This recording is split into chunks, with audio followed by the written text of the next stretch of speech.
오늘 이 새벽 하나님께서 우리에게 주시는 말씀은 누가복음 18장 31절에서 34절의 말씀입니다. 오늘 성경 봉독은 1청년부 서기를 맡고 있는 청년부 주지원 청년이 봉독하도록 하겠습니다. 다 찾으신 줄 알고 제가 하나님의 말씀을 받들어 읽겠습니다. 경청하여 주십시오. 예수께서 12제자를 데리시고 이르시되 보라, 우리가 예루살렘으로 올라가노니 선지자들을 통하여 기록된 모든 것이 인자에게 응하리라. 인자가 이방인들에게 넘겨져 희롱을 당하고 능욕을 당하고 침뱉음을 당하겠으며 그들은 채찍질하고 그를 죽일 것이나 그는 3일 만에 살아나리라 하시되, 제자들이 이것을 하나도 깨닫지 못하였으니 그 말씀이 감치였으므로 그들이 그 이르신 바를 알지 못하였더라. 아멘. 아멘. 1527년에 독일의 비텐베르크의 주변 도시들에게 함께 페스트라는 질병이 찾아옵니다. 흑사병이라 불리는 이 페스트는 몇 차례나 유럽을 초토화시켰고 사람들을 공포에 빠뜨렸습니다. 1300년대에는 페스트로 인해서 유럽 인구의 무려 절반이 사망하게 됩니다. 페스트라는 질병 자체가 이 사람들에게는 공포 그 자체입니다. 그리고 200년이 채 지나지 않아 1527년에 이 비텐베르크에 다시 페스트가 착륙한 것입니다. 그리고 그 시대를 살던 루터는 이 페스트를 마주합니다. 당시 루터가 있던 작센의 영주였던 요한은 루터와 대학의 교수들에게 얼른 안전한 장소로 피신하라고 권면합니다. 그리고 많은 교수들은 그곳을 떠나 안전한 곳으로 이동할 때 루터는 그곳에 남습니다. 그리고 그곳에 남아 이렇게 얘기합니다.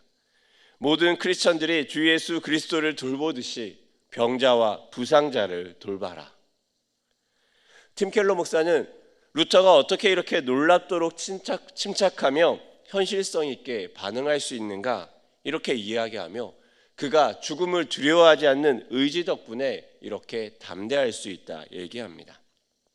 죽음에 두려워서 옴짝달싹 못할 때 그 두려움을 극복하기 시작하면 좀 더 객관적인 질문을 던질 수 있습니다. 그것은 무엇이었습니까? 이 상황에서 내가 그리스도의 사랑으로 행할 수 있는 일은 무엇인가? 루터가 던진 질문입니다. 루터는 말합니다. 복음이 예수님의 죽음을 통해 우리를 죄와 사탄의 진정한 영적인 역병에서 해방시켰다. 그러기에 우리는 수시로 죽음과 부활을 경건하게 묵상할 수 있다라고 선포합니다. 죽음에 머물러 있지 않고 부활을 믿었기에 루터는 멈추지 않았습니다. 부활을 믿었기에 그는 더 이상 죽음이 두렵지 않았습니다. 부활을 믿었기에 그는 죽음의 두려움을 넘어선 사랑의 걸음으로 나아갈 수 있었습니다.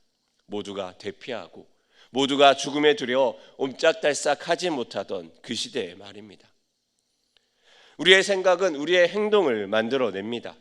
우리의 믿음은 우리의 생각과 행동을 새롭게 재창조해냅니다. 히브리서 11장 1절과 3절에서는 이렇게 얘기합니다. 믿음은 바라는 것들의 실상이요 보이지 않는 것들의 증거니.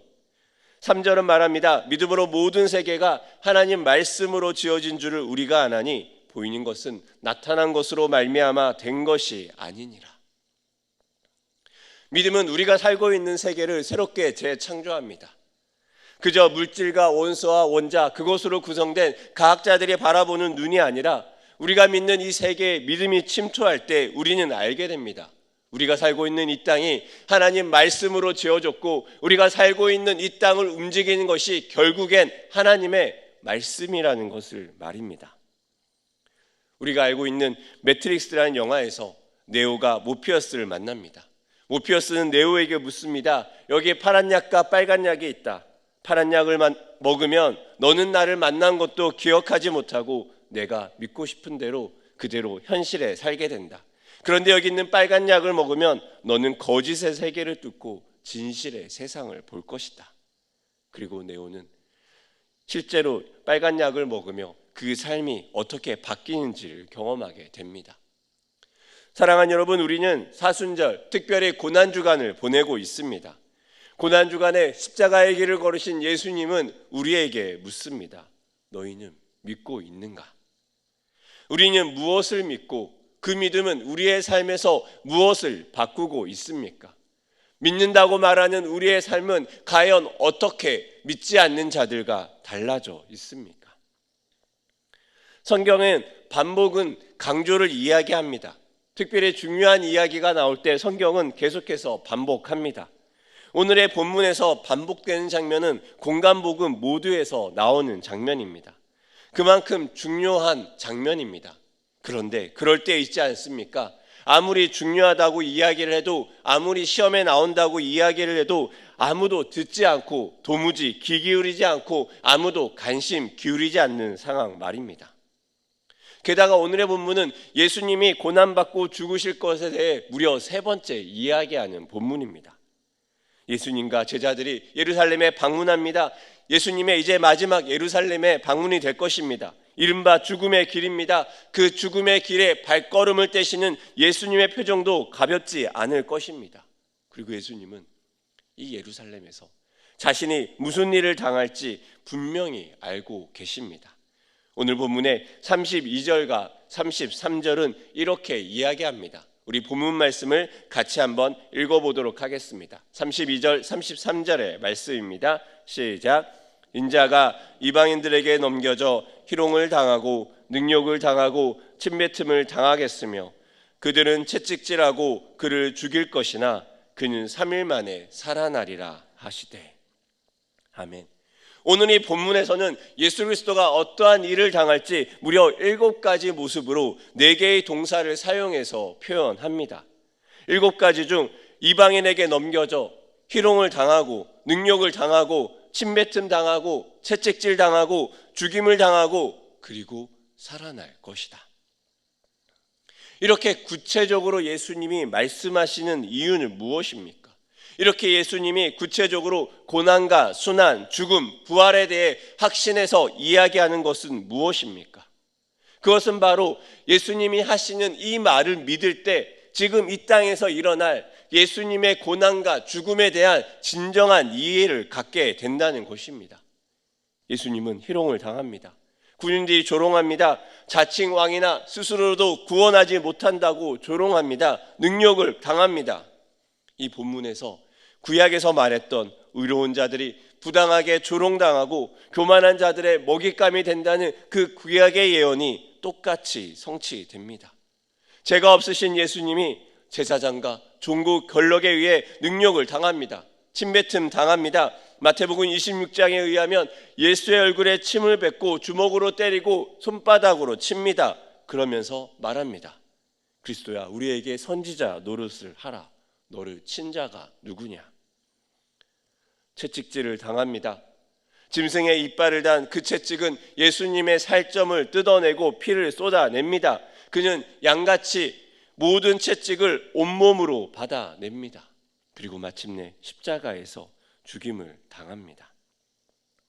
이렇게 자세히 이야기하는 이유는 무엇입니까?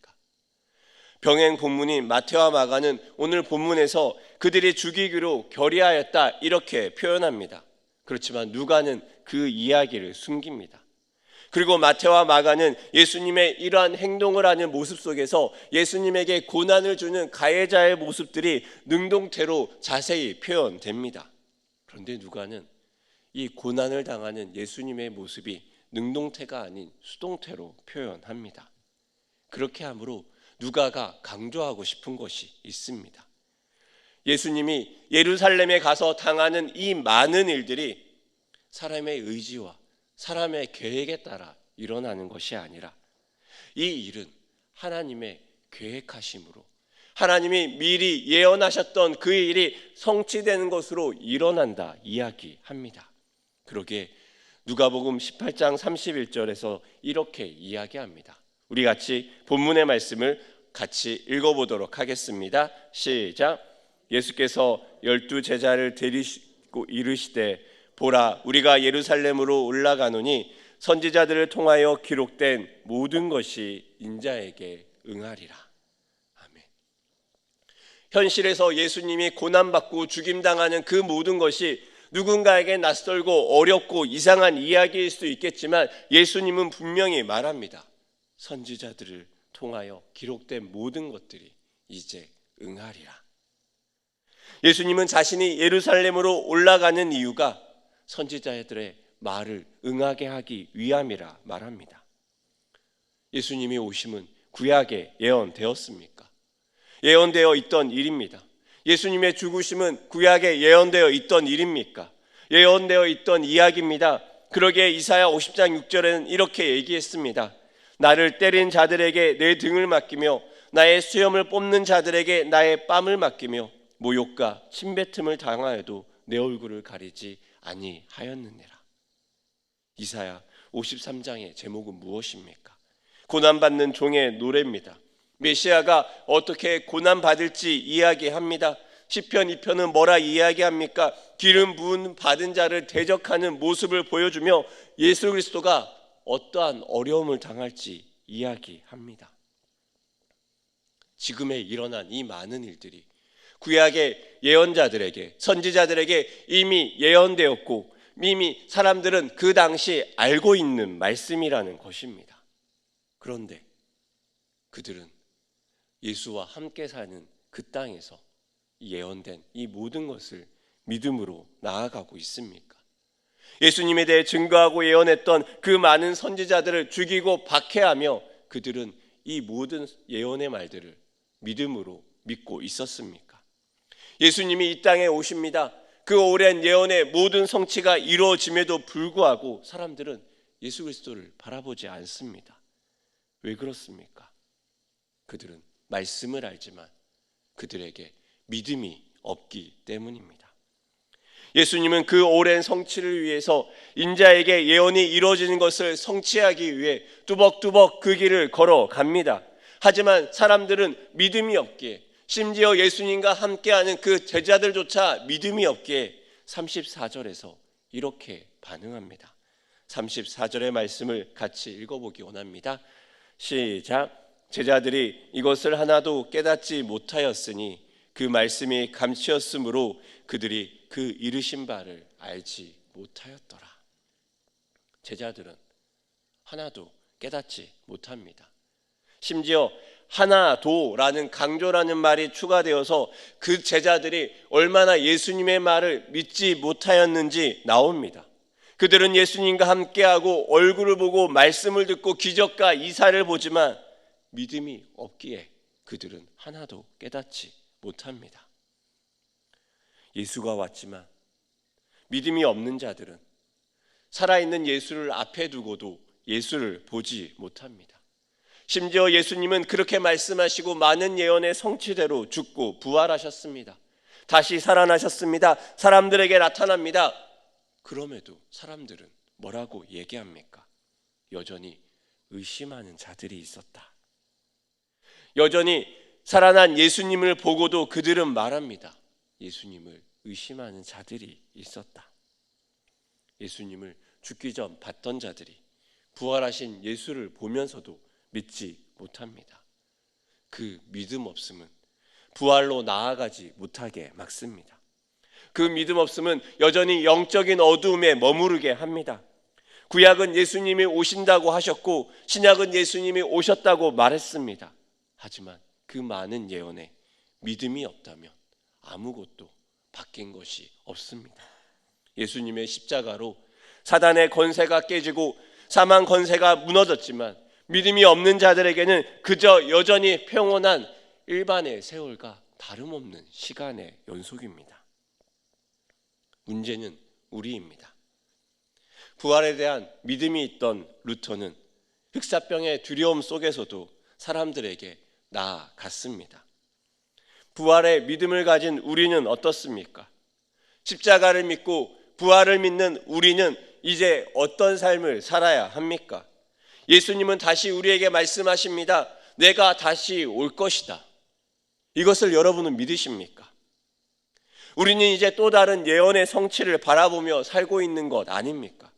다시 오실 예수님에 대해서 그 당시 이전의 사람들이 그러했던 것처럼 지금의 우리에게도 똑같은 도전을 하고 있는 것 아닙니까? 다시 오실 예수를 믿는가? 팀 켈러 목사는 그의 책 부활을 입다에서 이렇게 이야기합니다. 예수님의 부활은 신기한 마술이 아니라 침략이다. 우리를 구원한 사건, 십자가에서 부활로 이어진 그 사건은 이미 지금부터 성령의 능력으로 그리스도인의 삶을 속속들이 재창조한다. 그리스도의 부활을 믿는다면 우리의 삶은 새롭게 만들어집니다. 그러하기에 에베소서 1장 18절은 이렇게 이야기합니다. 에베소서 1장 18절 19절의 말씀도 같이 한번 읽어보기 원합니다. 시작. 그의 부르심의 소망이 무엇이며 성도 안에서 그 기업의 영광의 풍성함이 무엇이며 그의 힘의 위력으로 역사하심을 따라 믿는 우리에게 베푸신 능력의 지극히 크심이 어떠한 것을 너희로 알게 하시기를 구하노라. 아멘. 지금 다시 기다릴 우리의 믿음은 무엇입니까? 아버지가 주실 기업의 영광의 풍성함이 무엇인지 우리는 소망하며 이 땅을 살아가게 합니다. 몸된 교회를 통하여서 이 땅에 성령님이 주실 서로를 채우며 또 서로에게 주시는 그 은혜가 무엇인지를 바라보며 소망하게 합니다.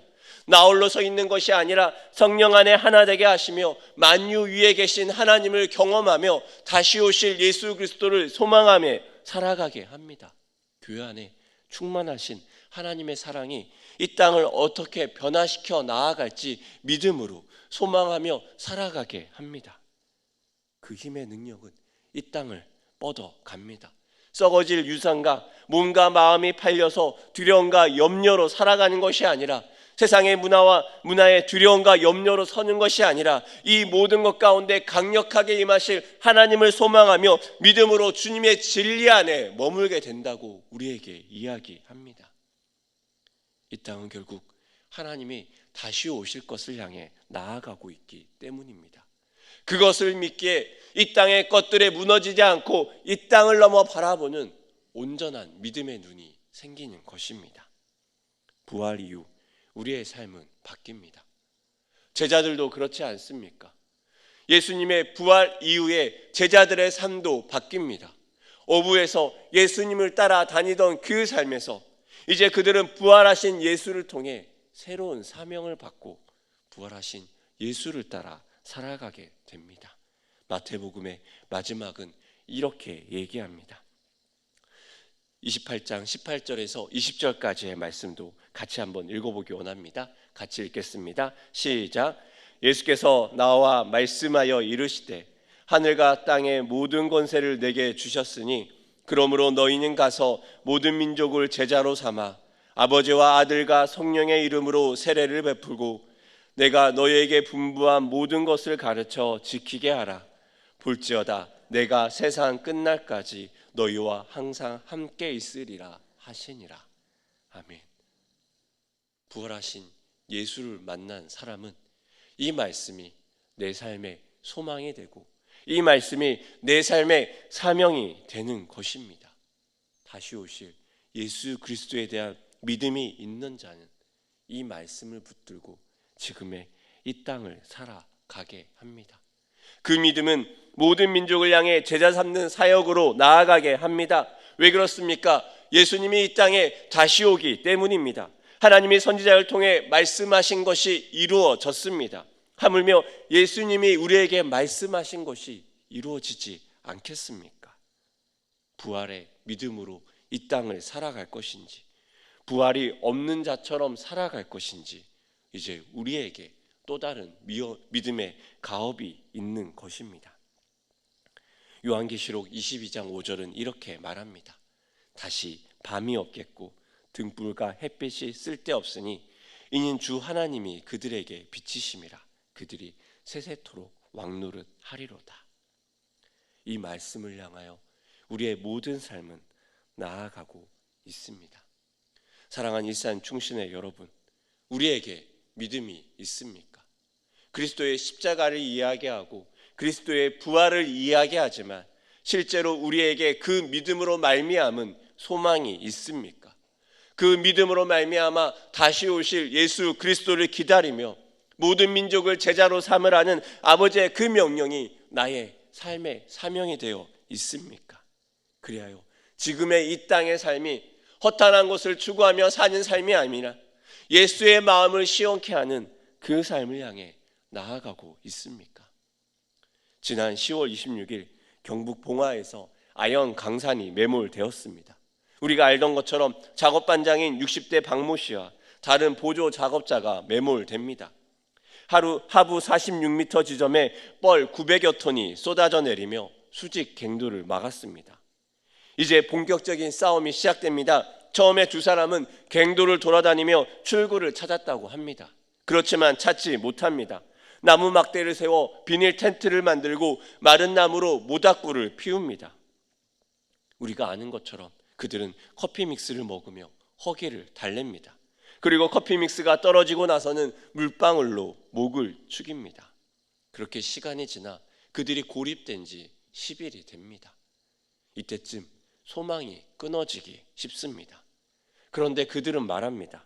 그럼에도 희망을 가졌던 것이 있다고 말합니다. 그것은 바로 발파 소리라고 합니다. 발파 소리가 울리는 것을 그들은 들으며 그들은 이렇게 소망했다고 합니다. 이제 구조대가 올 것이다. 비록 그들이 갇힌 지 10일이 되었지만 여전히 발파 소리가 끊어지지 않고 있기에 구조대가 올 것이란 믿음을 가지고 그들은 버텨냅니다. 사고 221시간 만에 그들은 구조됩니다. 지금을 사는 우리도 마찬가지 아닙니까? 하나님의 발파 소리가 이 땅 가운데 곳곳에 들리고 있지 않습니까? 예수님의 고난과 죽음의 발파 소리가 들립니다. 예수님은 부활하고 승천하셨습니다. 이 시대를 사는 우리에게 다시 오겠노라 말씀하셨던 예수님의 발파 소리가 들리고 있습니다. 오늘 말씀을 준비하며 이 부활을 믿는 삶의 실제의 모습이 무엇일까 참 많이 고민을 합니다.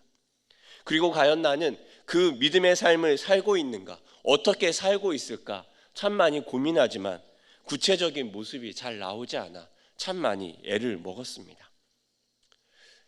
믿음을 가지고 사는 삶, 이 땅에서 지금의 우리의 삶에서 그 삶은 어떤 모습일까요? 월요일 날 시연이가 소년부 제자학교 숙제라고 가정예배를 해야 된다고 저에게 이야기합니다. 아이 숙제로 가정예배를 드리게 됩니다. 시율이 시연이와 제가 둘러앉아 가정예배를 드립니다. 시연이가 소년부에서 준비하고 있는 찬양으로 시작을 합니다. 그리고 오빠인 시율이가 대표 기도를 합니다. 그리고 말씀은 당연히 내가 해야겠지 마음의 준비를 하고 이제 하려고 하는데 시율이가 이야기합니다. 아빠, 학교에서 장기자랑이나 자기 나눔을 해야 되는데 저는 친구들에게 말씀을 나눠야겠다는 생각이 들어서 말씀을 준비하고 있는데 지금 여기서 그 말씀을 나눠도 되나요? 이건 뭐지? 생각합니다. 그리고 저는 설교를 대신 해주겠다고 하니 이보다 좋은 게 어디 있습니까? 시우라 당연히 되지. 네가 하고 싶은 거 다 해. 그랬더니 아이가 이사야의 말씀을 가지고 우리에게로 오신 한 아기에 대한 이야기를 합니다. 그리고 긴장했는지 아빠와 동생 앞에서 몸을 한없이 떨면서도 원고 없이 담대하게 예수님에 대한 이야기를 합니다. 그리고 친구들에게 이야기하듯이 구원 없는 삶은 지옥이며 아이들에게 구원에 대해 이야기합니다. 순간 제 마음이 거기에 멈춥니다. 이 아이는 심판과 구원, 부활을 믿고 있구나. 아이에게 하나님이 주신 부담도 있었겠지만 자기 학교 친구들을 너무 좋아하기에 그 아이가 마지막에 이렇게 얘기합니다. 천국에서 너희들을 보지 못하면 내가 마음이 너무 아플 것 같아. 마지막 인사처럼 그 아이가 이야기하는데 제 마음이 턱하고 막힙니다. 이 아이가 믿고 있는 것이 무엇입니까? 그리고 믿고 있는 것이 이 아이의 삶을 지금 어떻게 바꾸어 가고 있습니까? 사랑하는 여러분, 우리는 예수 그리스도의 십자가를 진짜로 믿으십니까? 대답이 없으시군요. 예수 그리스도의 부활을 여러분은 믿으십니까? 그리고 다시 오실 예수 그리스도를 믿습니까? 그렇다면 오늘 하루의 삶이 바뀌어야 하지 않겠습니까? 이 땅을 바라보던 삶에서 하나님의 발파 소리를 들으며 다시 오실 예수 그리스도를 어떻게 맞이해야 될까? 이것이 우리의 삶의 초점이 되어야 하지 않겠습니까? 하나님의 예수 그리스도의 부활을 믿기에 지금 여기에서 헛된 것을 구하지 않고 주님을 따라 부활을 기다리며 하늘 소망으로 살아가는 여러분 되시길 소망합니다. 그리스도의 십자가를 믿으며 부활을 믿으며 다시 오실 예수 그리스도를 믿기에 이 고난 주간에 예수 그리스도가 받았던 그 고난이 우리의 마음으로 다가오길 소망합니다. 그리하여 주님과 함께 죽고 부활하는 은혜를 누리시는 일산 충신의 여러분 되시기를 소망합니다. 함께 기도하겠습니다. 주님, 다시 오시겠노라 말씀하시는 천국의 발파 소리가 우리 곳곳에 들리고 있습니다. 하나님, 천국의 발파 소리가 들리기에 우리는 다시 오실 예수 그리스도를 실제로 소망하며 살아갈 수 있도록 주님 도와주시옵소서. 그리스도의 십자가를 믿으며 부활을 믿으며 다시 오실 그리스도를 믿음으로 나아갈 수 있도록 주님 도와주시옵소서. 그리하여 우리 각자의 삶에서 부활을 믿는다면 우리는 어떻게 달라질 것인가 고민하며 생각하며 기도하며 나아가는 일산 충신의 성도님 한 분 한 분 될 수 있도록 주여 축복하여 주시옵소서. 그리하여 소망 없는 자처럼 믿음이 없는 자처럼 이 땅을 살아가는 자처럼 헛된 것을 구하며 살아가는 자들이 아니라 부활을 믿기에 다시 오실 예수 그리스도를 믿기에 하나님 나라를 위해서 하나님 주신 사명을 위해 살아가는 일산 충신의 귀한 성도님 한 분 한 분이 될 수 있도록 주여 축복하여 주시옵소서. 그리하여 주님 다시 오실 때 함께 주님 나라에서 기쁨으로 맞이할 것을 소망하며 오늘 하루를 주님 주신 사명으로 살아가는 귀한 믿음의 성도님 될 수 있도록 주여 축복하여 주시옵소서. 그리스도의 고난이 우리의 고난이 되고 그리스도의 죽음이 우리의 순환이 되고 그리스도의 부활이 우리의 부활이 될 것을 소망으로 바라보며 살아가는 믿음을 가진 자로 나아갈 수 있도록 주님 도와주시옵소서. 오늘 우리에게 믿음이 있는가 물어보시는 주의 음성이 들릴 때 아멘으로 화답하며 나아가는 우리 일산 충신의 성도님 될 수 있도록 주여 축복하여 주시옵소서. 감사드리며 예수님의 이름으로 기도합니다.